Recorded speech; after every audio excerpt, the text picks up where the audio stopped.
सर्वसामान्यांच्या हक्काचा आवाज जागर जनस्थान। नामदार गिरीश महाजन यांच्या हस्ते शासकीय महापूजा संपन्न झाली।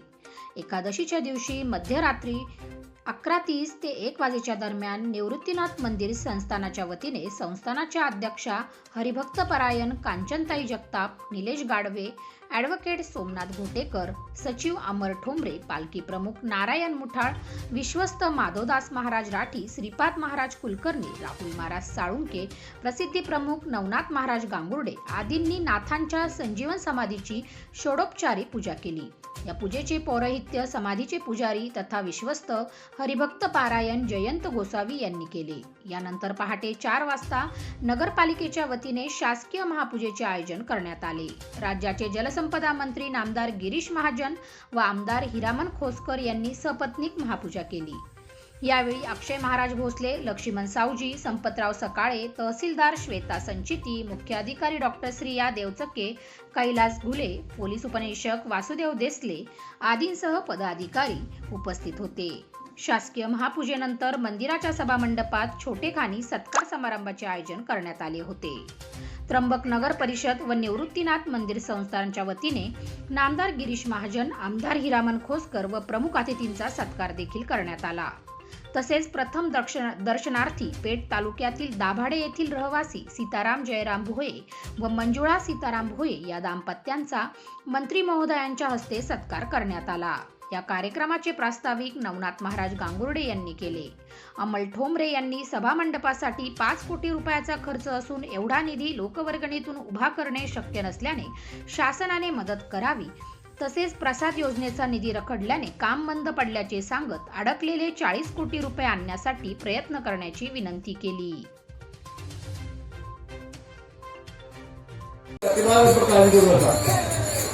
सरकारच्या मागे लागणार, केंद्र सरकारच्या मागे लागणार की पंढरपूरला माझ्याकडे कुठे जबाबदारी माझ्याकडे होती, कुठे जास्त गर्दी असेल तर ही जबाबदारी माझ्याकडे दिली जाते, आपल्याला कल्पना आहे, सांभाळतो घ्यायचा जाऊन त्या ठिकाणी।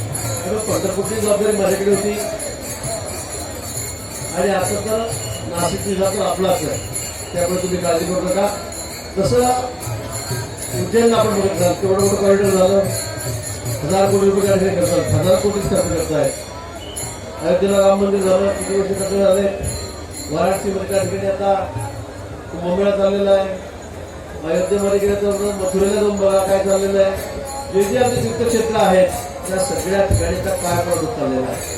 राज्यामध्ये ग्रामविकास आणि पर्यटन खात्याचा मंत्री होतो, आपण 2 कोटी रुपये फक्त बरोबर तीर्थक्षेत्राला मिळायचे, तर 5 कोटी केले, 5 कोटी केले कंपल्सरी सगळ्या मंदिरांना पाडून दिले, सगळ्यांना पैसे देऊन टाका। 1000 मंदिरांना जवळपास 5000 कोटी रुपये आपण मंदिराची डागडुजी, त्याची रिपेरी, त्याचं दुरुस्ती, त्याच्या मंदिरं आपले कसे आर्थिक अडचणीमध्ये आहेत, पैसे नाही, देखभाल करायला काही आपल्याकडे आर्थिक सहाय्य नाहीये आणि म्हणून त्याची अवस्था वाईट होत चाललेली आहे।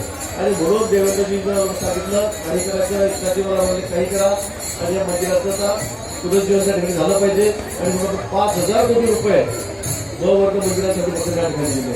आपण मुख्यमंत्री महोदयांनी सांगितलेलं आहे, सरकारने सांगितलंय की कुठेही पैसे कमी पडणार नाही आणि म्हणून आतापासून आपण नियोजन सुरू केलेलं आहे। तुम्हाला जे लागेल, पुढच्या 25 वर्षात लागेल ते आताच करून घ्या, आताच करून घ्या। आणि म्हणून या ठिकाणी मंदिराचा विषय असेल, सभामंडपाचा असेल, त्या रस्त्यांचा असेल, मला तर जगभरातून लोक आपल्या या ठिकाणी येतात, 12 महिने सतत लोक या ठिकाणी येतात, म्हणजे दुसरी यात्रा होऊन येत नाही, तर या ठिकाणी 12 महिने या ठिकाणी भाविक या ठिकाणी असतात, दुसऱ्या देशातून नाही तर जगभरातून भाविक या ठिकाणी येतात, नागबली करण्यासाठी वगैरे या ठिकाणी किती गर्दी या ठिकाणी असते। आणि म्हणून मला असं वाटतं की इथे उज्जैनचे नंतर कॉरिडॉर झालं पाहिजे, आमच्याकडे सुद्धा त्याच पद्धतीने या ठिकाणी त्र्यंबकेश्वरचा विकास झाला पाहिजे। निश्चित आपण बघा या 6 महिन्यामध्ये वर्षभरामध्ये आपण त्या ठिकाणी निर्णय करू आणि मोठ्या प्रमाणात निधी, फक्त 500 कोटी असेल का 1000 कोटी असेल, तो या ठिकाणी आणून आपण त्र्यंबकेश्वरचं नाव जगामध्ये नाव कसा जाईल यासाठी आपला प्रयत्न या ठिकाणी राहणार आहे। 3-4-5 देवस्थानं जे आहेत राज्यातली जी आपल्या लिस्टवर आहेत, निश्चित त्याच्यामध्ये पंढरपूर आणि त्र्यंबकेश्वर त्यापेक्षी अग्रेसर आहेत, त्यामुळे त्या बाबतीमध्ये आपण निश्चित या ठिकाणी राहावं एवढीच विनंती आपल्या ठिकाणी करतो। आपण त्या ठिकाणी आज मी 3 दिवसापासून येत आहे. कमीत कमी चारही बाजूने येणारी लोकसंख्या ही 15 ते 20 लाखाच्या आसपास गेलेली आहे. आणि फक्त आपण नगरपालिका नगर परिषद याच्यामध्ये बघतो, पण आजूबाजूला येणाऱ्या लोकांची वारकऱ्यांची सेवाभाव या ठिकाणी रस्त्याच्या माध्यमातून रस्त्याला लागणारा पाण्याच्या माध्यमातून केली पाहिजे रस्ते. आणि भाऊ चारही बाजूला दिंड्याचा एवढ्या मोठ्या प्रमाणात आहे. परंतु आता आपण पालकमंत्री हाच या त्र्यंबकेश्वरला पंढरपूरच्या धर्तीवर या ठिकाणी आपण या ठिकाणी केलं पाहिजे. आपण या नाशिक जिल्ह्याचे पालक म्हणून त्र्यंबकेश्वरला या ठिकाणी येणारे चारही बाजूचे रस्ते, फेरीचा रस्ता अतिशय आज रोज कमीत कमी 1 लाख लोक फेरी मारताय रात्रीच्या रात्रभर.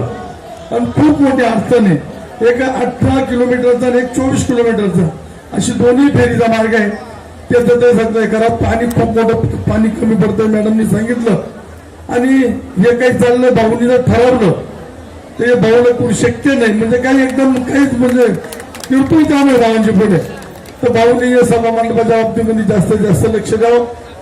त्र्यंबकेश्वर जेवढा आराखडा पाठवलेला आहे तो भाऊंनी या ठिकाणी पूर्णचे पूर्ण आराखडा कुठेही कमी न करता त्र्यंबकेश्वर तालुका इगतपुरी त्र्यंबकेश्वर पूर्ण नाशिक जिल्ह्यावर जेवढा आराखडा पाठवला तेवढा आराखडा मंजूर करावा हीच विनंती करतो. ते पूर्णपणे त्या यात्राकर अनुदान मधून आपण आता घ्यायला सुरुवात केलेली आहे. पण एक असं म्हणतात ना की प्रत्येक वेळेला अधिकारी वर्ग हा काही ना काही मागणी करतच असतो. तर तशीच मागणी मी करेल की त्र्यंबक शहराची लोकसंख्या अवघी 14,000च्या आसपास आहे. फ्लोटिंग पॉप्युलेशन 25,000, म्हणजे डेली नगर परिषदेला 40,000 लोकसंख्येचा सर्व भार या ठिकाणी आहे आणि त्यानुसार सगळ्या सोयी सुविधा द्यायला लागतात. तर आम्ही शासनाकडे हे यात्राकर अनुदान, त्याचप्रमाणे स्वच्छतेसाठी आणि पाणी पुरवठ्यासाठी लागणारं एक्स्ट्राचं अनुदान आम्ही मागणी केलेली आहे. तर आपल्या माध्यमातून ह्या मागण्या नगर परिषदेच्या पूर्ण व्हाव्यात आणि येणाऱ्या कुंभमेळ्यासाठी त्र्यंबकेश्वर ज्योतिर्लिंग देवस्थानाबरोबरच संत श्रेष्ठ निवृत्तीनाथ महाराजांचं हे जे महत्वाचं स्थान आहे, या भोळ्या भाबड्या भाविकांचं स्थान आहे. आणि मी पंढरपूरची असल्यामुळे मला वारकरी संप्रदायाशी खूप जिव्हाळा आहे. त्यामुळे माझी सुद्धा हीच विनंती असेल की हे पण त्याच धर्तीवर विकसित व्हावं. आपण या ठिकाणी आलात. जागर जनस्थानसाठी रवींद्र धारणे, त्र्यंबकेश्वर.